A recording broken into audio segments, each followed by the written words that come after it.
Student, welcome to our YouTube channel Sanra advance education.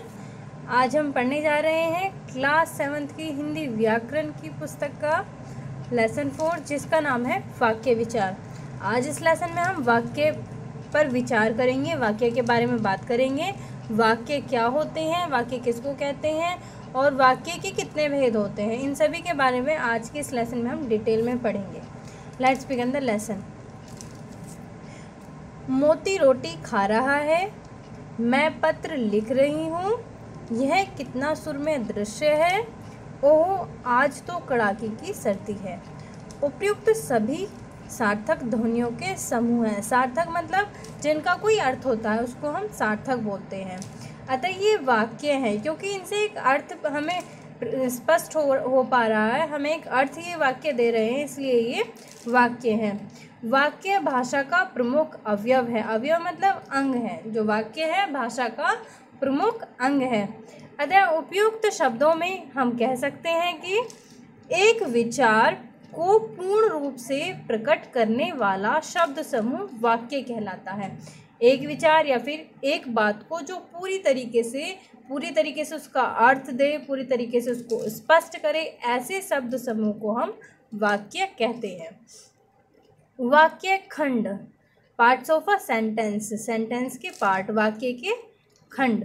वाक्य के प्रमुख दो खंड होते हैं। कौन कौन से? एक उद्देश्य, दूसरा विधेय। उद्देश्य किसको कहते हैं? अर्जुन ने जयद्रथ को मारा। इस वाक्य में अर्जुन उद्देश्य है, जयद्रथ को मारा एक विधेय है। उद्देश्य किसको कहते हैं? जिसके बारे में कुछ कहा जाता है, जिसके बारे में सेंटेंस में, वाक्य में बात की जा रही होती है, उसको उद्देश्य कहा जाता है। विधेय किसको कहते हैं? उद्देश्य के विषय में जो कुछ कहा जाता है उसे विधेय कहते हैं। उद्देश्य के बारे में जो कुछ भी हम बात करते हैं उसको हम विधेय कहते हैं।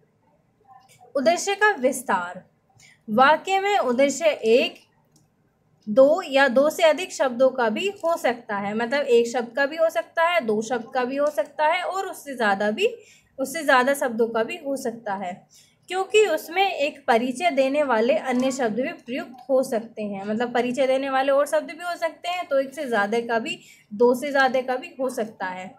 जैसे सुंदर चिड़िया आकाश में उड़ रही है, इसमें सुंदर शब्द उद्देश्य चिड़िया का विस्तार है। मतलब जो सुंदर शब्द है वो चिड़िया क्या, चिड़िया तो उद्देश्य है, लेकिन सुंदर शब्द जो है वो चिड़िया का विस्तार दिया गया है। उद्देश्य में संज्ञा, सर्वनाम, विशेषण, क्रिया विशेषण का प्रयोग होता है। विधेय का विस्तार, वाक्य में मूल विधेय को पूर्ण करने के लिए कुछ अन्य शब्दों का प्रयोग भी किया जाता है। जो मेन विधेय होता है उसको पूरा करने के लिए और दूसरे शब्दों का भी प्रयोग किया जाता है। जैसे वह अपने पेन से लिखता है, अब इसमें अपने विधेय का विस्तार है। कुछ उदाहरण देखिए। उद्देश्य दिया है हमारा प्रिय भारत देश, हमारा प्यारा भारत देश बड़ा समृद्धशाली है, तो ये तो उद्देश्य है हमारा प्यारा भारत, और बड़ा समृद्धशाली क्या है? ये इसका विधेय है। यह छोटा बच्चा है, यह छोटा बच्चा उद्देश्य है, कितना बुद्धिमान है, ये विधेय है। मेरा पुत्र अजीत उद्देश्य है सेंटेंस का, वाक्य का, अपनी पुस्तक मन लगाकर पढ़ता है, ये विधेय है। रचना के आधार पर वाक्य भेद, रचना के अनुसार वाक्य के निम्नलिखित 3 भेद होते हैं। कौन कौन से? एक तो साधारण वाक्य, एक संयुक्त वाक्य और एक मिश्रित वाक्य। साधारण वाक्य किसको कहते हैं? बात करते हैं साधारण वाक्य के बारे में। मोहन गेंद से खेलता है, वह शरबत पीता है, मोहिनी गीत गाती है। इन वाक्यों में एक कर्ता और उसकी एक क्रिया है। मतलब एक ही तो कर्ता दिया गया है इनमें और एक ही क्रिया दी गई है, एक ही काम हो रहा है इनमें। ऐसे वाक्य साधारण वाक्य कहलाते हैं। मतलब जिन वाक्यों में एक ही कर्ता और एक ही क्रिया दी गई होती है उनको हम साधारण वाक्य कहते हैं। अतः जिस वाक्य में केवल एक ही कर्ता और एक ही क्रिया हो उसे साधारण वाक्य कहते हैं। संयुक्त वाक्य, संयुक्त वाक्य किसे कहा जाता है? वर्षा हो रही थी, इसलिए मैं स्कूल नहीं जा सका। उसने तुम्हारी बहुत प्रतीक्षा की, परंतु तुम नहीं आए। हम भाषण देना चाहते थे, लेकिन डर लगता है।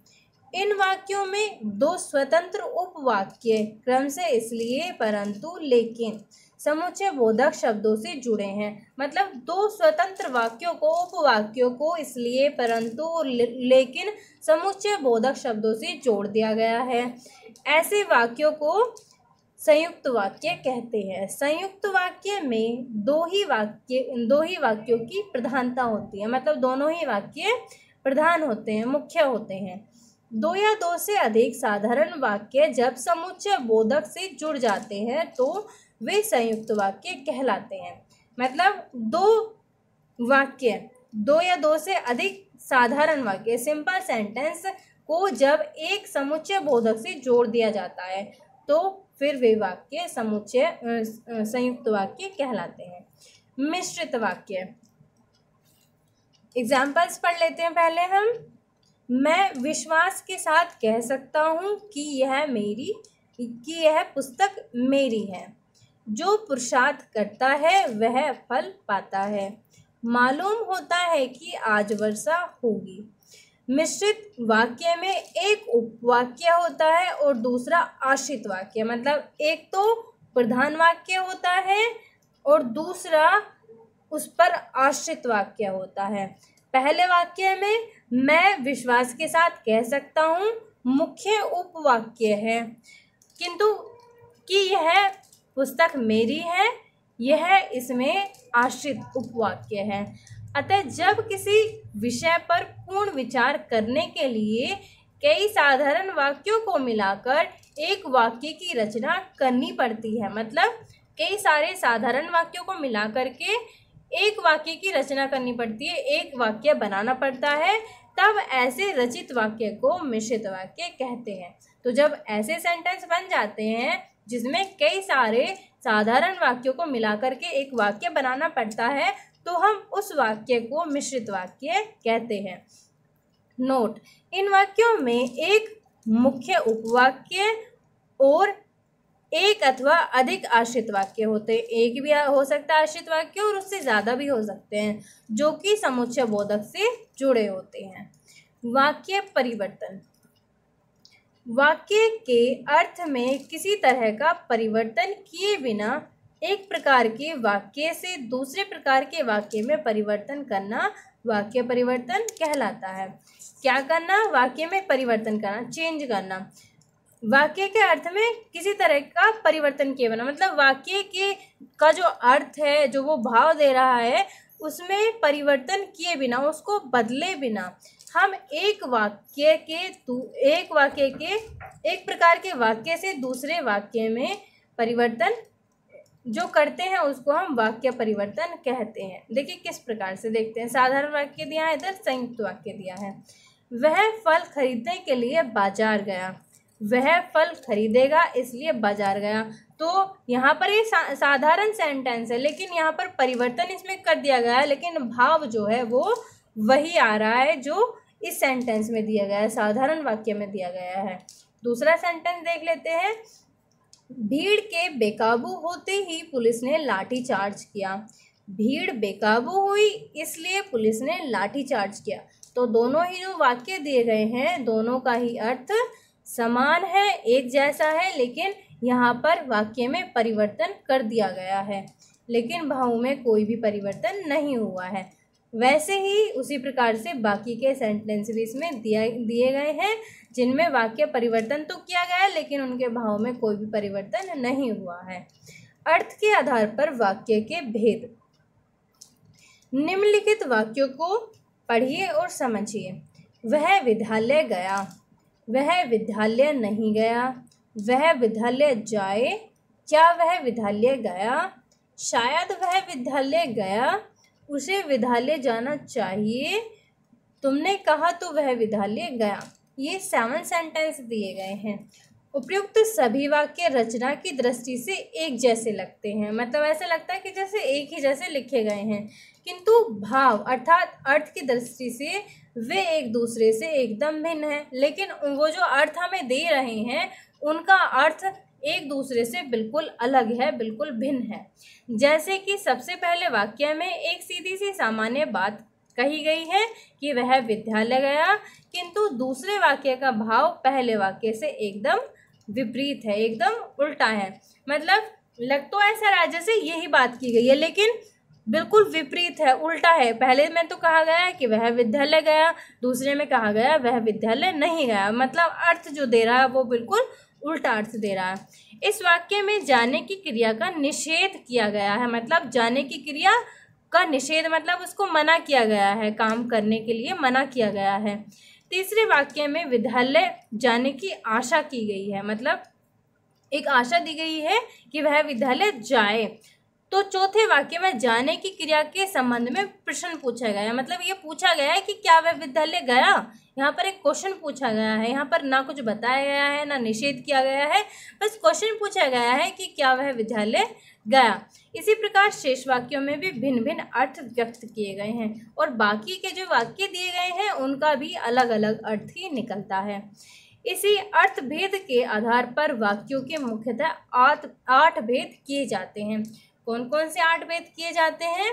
विधानार्थक वाक्य, निषेधार्थक वाक्य, आज्ञार्थक वाक्य, प्रश्नार्थक वाक्य और विस्मयार्थक वाक्य, संदेहार्थक वाक्य, इच्छार्थक वाक्य और संकेतार्थक वाक्य। ये 8 भेद किए गए हैं वाक्य के।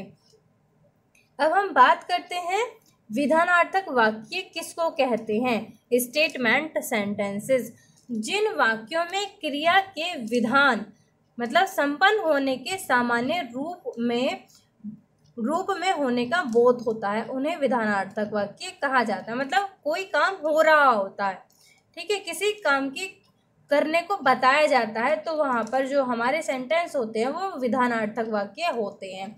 जैसे कुसुम खाना खाती है, तो यहाँ पर माना गया है कि कुसुम खाना खाती है, कोई क्रिया इसमें हो रही है।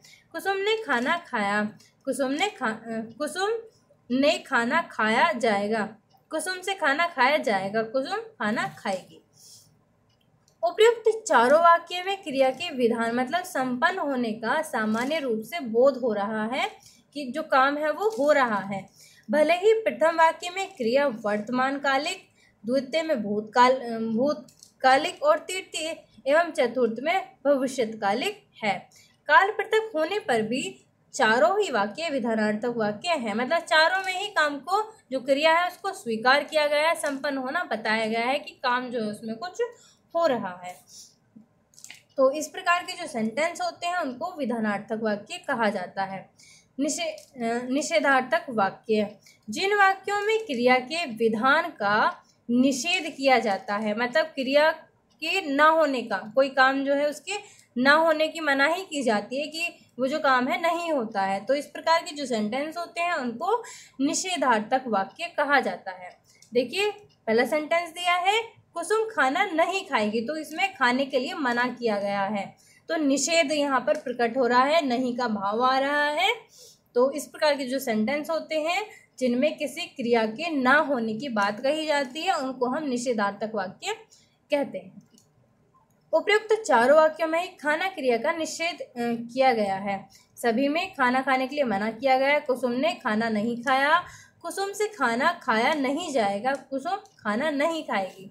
भले ही प्रथम वाक्य में क्रिया वर्तमान कालिक, द्वितीय में भूतकालिक और तृतीय और चतुर्थ की क्रिया भविष्यकालिक है। क्रिया के निषेध के कारण चारों ही वाक्य निषेधार्थक वाक्य हैं। इसीलिए इस प्रकार से कुसुम को खाना नहीं खाना चाहिए, कुसुम खाना मत खाओ। उपयुक्त दोनों वाक्य यद्यपि आज्ञार्थक एवं इच्छार्थक है, किंतु क्रिया के विधान का निषेध होने के कारण ये वाक्य भी निषेधार्थक हैं, क्योंकि इनमें भी क्रिया के ना होने की बात कही जा रही है। आज्ञार्थक वाक्य, जिन वाक्यों से आज्ञा के देने का बोध होता है। मतलब किसी को ऑर्डर करने की बात कही जाती है, आज्ञा दी जाती है, तो उन वाक्यों को हम आज्ञार्थक वाक्य कहते हैं। जैसे बाल को बाहर बैठो, तो ऑर्डर दिया जा रहा है कि बाल को आप बाहर बैठो। बालकों को बाहर बैठाया जाए, यहाँ पर भी ऑर्डर दिया जा रहा है। बालक बाहर बैठे, बालक बाहर बैठे रहें। उपयुक्त चारों ही वाक्यों में बालकों को बाहर बैठने की आज्ञा दी जा रही है, अतः ये चारों ही वाक्य आज्ञार्थक वाक्य हैं।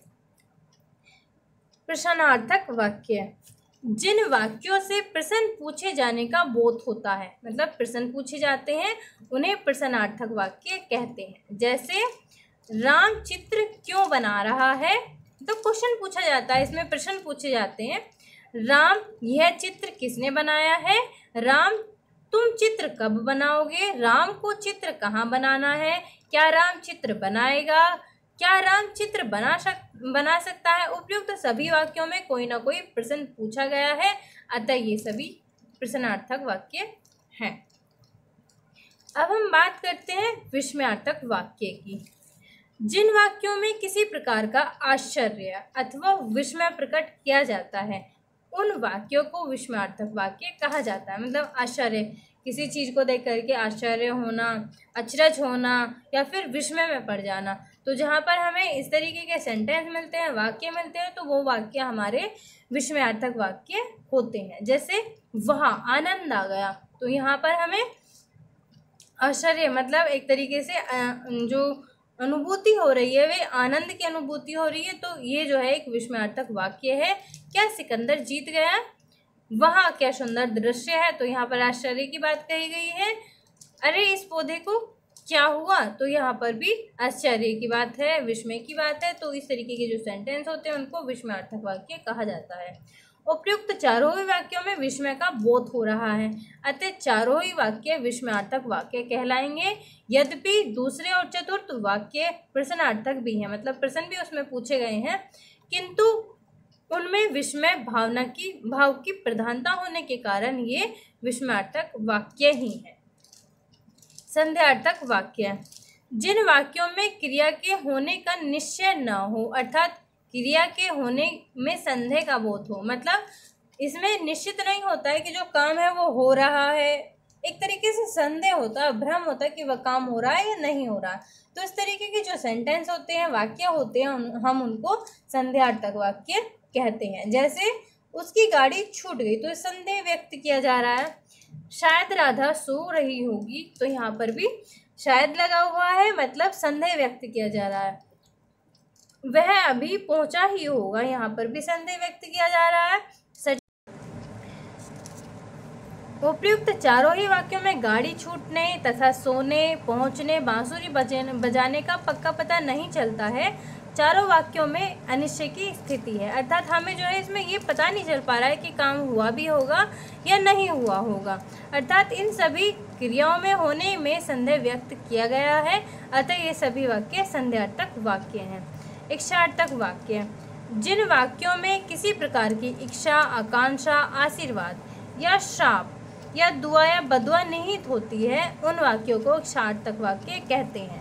जैसे भगवान सबका कल्याण करे, ईश्वर करे सब स्वस्थ हो जाओ, सर्वत्र शांति हो, अब वर्षा रुकनी ही चाहिए। तो इसमें क्या है, इसमें कामना व्यक्त की जा रही है, आकांक्षा व्यक्त की जा रही है, इच्छा व्यक्त की जा रही है। तो इस तरीके के जो सेंटेंस होते हैं वो इच्छार्थक वाक्य होते हैं। संकेतार्थक वाक्य, जिन वाक्यों में किसी अन्य वाक्य की संभावना का संकेत निहित हो, किसी अन्य वाक्य की संभावना का संकेत निहित हो, उन्हें संकेतार्थक वाक्य कहते हैं। जैसे डॉक्टर आ जाता तो रोगी के प्राण बच जाते, ठीक है, मेरा काम हो जाता किंतु उसने कहा नहीं, तुम बुलाने जाओगे तो वह आ जाएगा, वर्षा रुक गई इसलिए वह आ गया। दिए गए चारों ही वाक्यों में दो वाक्य हैं, जिसमें प्रथम वाक्य द्वितीय वाक्य के लिए संकेत का कार्य कर रहा है। प्रथम वाक्य में हम देखते हैं कि रोगी के प्राण बच जाते, इस वाक्य के लिए यदि डॉक्टर आ जाए कहकर यह संकेत दिया गया है कि डॉक्टर को आना चाहिए था, यह संकेत दिया गया है इस वाक्य में। यह संकेत है, इच्छा नहीं है, मतलब संकेत दिया गया है कि अगर डॉक्टर आ जाता तो रोगी के प्राण बच जाते, अतः यह संकेतार्थक वाक्य हुआ। इसी प्रकार से अन्य वाक्य हैं, संकेतार्थक वाक्यों में यदि, तो, किंतु, परंतु, चूंकि, इसलिए आदि योजक अवयव पदों का प्रयोग किया जाता है। ठीक है, ये था क्लास 7th का लेसन 4 और आज हमने वाक्य विचार पर बात की। वीडियो अच्छी लगी हो तो वीडियो को लाइक करना और चैनल को सब्सक्राइब करना ना भूलें। Thank you.